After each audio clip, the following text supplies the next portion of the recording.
Praise the Lord. இன்னைக்கான வார்த்தை 2 கொரிந்தியர் 2ஆம் அதிகாரம் 12ஆம் வசனம். மேலும் நான் கிறிஸ்துவின் சுவிசேஷத்தை பிரசங்கிக்கும்படி துரோவா பட்டணத்தில் வந்தபோது கர்த்தராலே எனக்கு கதவு திறக்கப்பட்டிருக்கையில். பாருங்க, பவுல் கதவை தட்டலை திறக்கிறதுக்கு. பவுல் வந்ததுக்கு அப்புறம் தான் கதவு திறந்துச்சான்னு கேட்டால் இல்லை.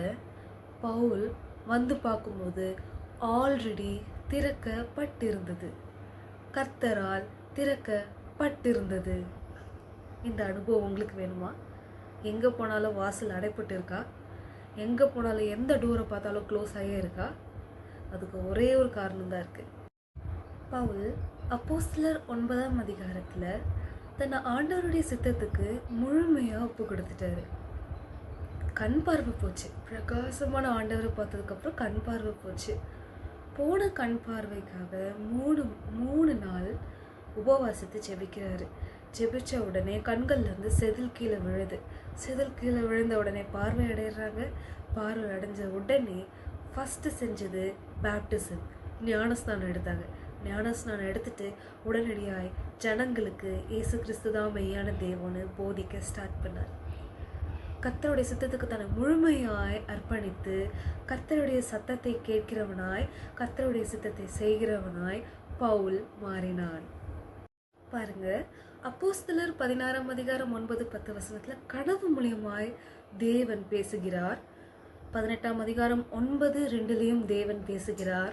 22ஆம் அதிகாரம் 17-இருந்து 21 வரை சவுல் ஒரு செயலை செஞ்சுட்டு இருக்கும் பொழுதே விஷன் மூலியமாய் கர்த்தர் பேசுறாரு. விஷன் மூலியமாய் கர்த்தர் பேசி தேவ சத்தத்தை கேட்கிறவனா இருந்தான். அப்போ ஒரு விஷயம் நல்லா தெரியுது. பவுல் தேவ சத்தத்தை கேட்கிறவனா இருந்தான், தரிசனம் காண்கிறவனா இருந்தான், கனவு காண்கிறவனா இருந்தான். இது 3 உடையவனா இருந்தான். இந்த 3 அனுபவத்திலே நம்ம இருக்கோமா? கனவு காண்றோமா?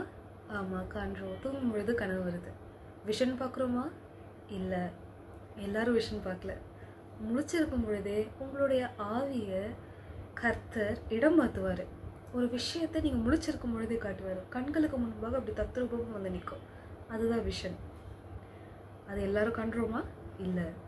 தேவ சத்தத்தை எல்லாரும் கேட்குறோமா? தேவன் எப்படி பேசுவார்? தெரிந்த வாய்ஸில் தான் பேசுவார். சாமுவேலிடம் சின்ன வயசில் பேசினாங்கல்ல, கர்த்தர் பேசினார்ல, தெரிந்த வாய்ஸில் தான் பேசுவார். அப்படியே தெளிவாக ஒரு மனிதன் கிட்ட இருந்து பேசினா எப்படி இருக்குமோ அப்படி தெரிந்த வாய்ஸில் பேசுகிற சத்தம் யாரும் இல்லாதப்போ கேட்குதா? தேவ சத்தத்தை கேட்குற அனுபவத்தையும் அந்த பாக்கியத்தை நீங்கள் பெற்றிருக்கீங்க. இப்போ அந்த பாக்கியத்தை பெற்ற நீங்கள் என்ன செய்யணும் தெரியுமா? 1 சாமுவேல் 30ஆம் அதிகாரம் 8ஆம் வசனம் பாருங்க. தாவீது கர்த்தரை நோக்கி, நான் அந்த தண்டை பின் தொடர வேண்டுமா, அதை பிடிப்பேனா என்று கேட்டான். 2 கொஸ்டின் தாவீது ராஜா கேட்குறாரு. அதற்கு கர்த்தர் அதை பின்தொடர். ஃபர்ஸ்ட் கொஸ்டினுக்கு ஆன்சர் அதை பின்தொடர வேண்டுமா, பின்தொடர். கர்த்தரிடத்துல இருந்து ஃபர்ஸ்ட் கொஸ்டினுக்கு ஆன்சர் கிடைச்சிருச்சு. செகண்ட் கொஸ்டின் அதை பிடிப்பேனா, செகண்ட் கொஸ்டினுக்கு ஆன்சர் அதை நீ பிடித்து. கேட்டது 2 கொஸ்டின். கிடைக்கிற பதில் என்ன? சகலத்தையும் திருப்பிக் கொள்வாய். ஒரு வாக்குத்தத்தத்தையும் கர்த்தர் அட்டாச் பண்ணுறார். இப்போ பாருங்க, தேவ சத்தத்தை கேட்குற அனுபவத்தில் இருக்கிற நீங்கள் என்ன பண்ணணும்? கர்த்தர் இடத்துல விசாரிக்கணும். இதை பண்ணலாமா, இதை படிக்கலாமா, இதில் வெற்றி பெறுவேனா, இந்த வழியாக நான் போகலாமா, இந்த சர்ச்சுக்கு போகலாமா, இதில் நீங்கள் வெளிப்படுவீங்களா, வார்த்தையாகி நீங்கள் வெளிப்படுவீங்களான்னு கேட்டு செயல்படுங்க. உங்களோட கேள்விகளுக்கும் பதில் கிடைக்கும், அதற்கு மேலேயும் பதில் கிடைக்கும். ஒரு வாக்குத்தத்தத்தை கர்த்தர் நிச்சயமாக அட்டாச் பண்ணுவார். ஒருவேளை இப்போ தேவ சத்தத்தை கேட்குற அனுபவத்தில் இல்லைன்னு நீங்கள் ஃபீல் பண்ணிட்டு இருக்கலாம். உங்களுக்கும் ஒரு வசனத்தை கர்த்தர் வைத்திருக்கிறார். வாசிக்கலாம். 2 ராஜாக்கள் 3ஆம் அதிகாரம் 10, 11, 12 வசனங்கள். இந்த அதிகாரத்தில் என்ன இருக்குது அப்படின்னா, 3 ராஜாக்கள் ஒரு ராஜாவை எதிர்க்க போகிறாங்க. 3 ராஜாக்கள் மோவாபிய ராஜாவை எதிர்க்க போகிறாங்க. போகும்பொழுது ஒரு வனாந்திரத்தின் வழியாக போகிறாங்க. அந்த வனாந்திரத்தின் வழியாக போகும்பொழுது இந்த 3 ராஜாக்களுக்கும் தண்ணி கிடைக்கல, தண்ணி பஞ்சம் வருது. அதில் ஒரு ராஜா ஐயோன்னு சொல்லி அழ ஸ்டார்ட் பண்ணுறாரு. இன்னொரு ராஜா கர்த்தருடைய தீர்க்கதரிசியை தேடுறாரு. ஏன் தெரியுமா? கர்த்தருடைய தீர்க்கதரிசியின் இடத்தில் கர்த்தருடைய வார்த்தை இருக்கு. வசனத்தின் அடிப்படையில் அதை பார்க்கலாம்.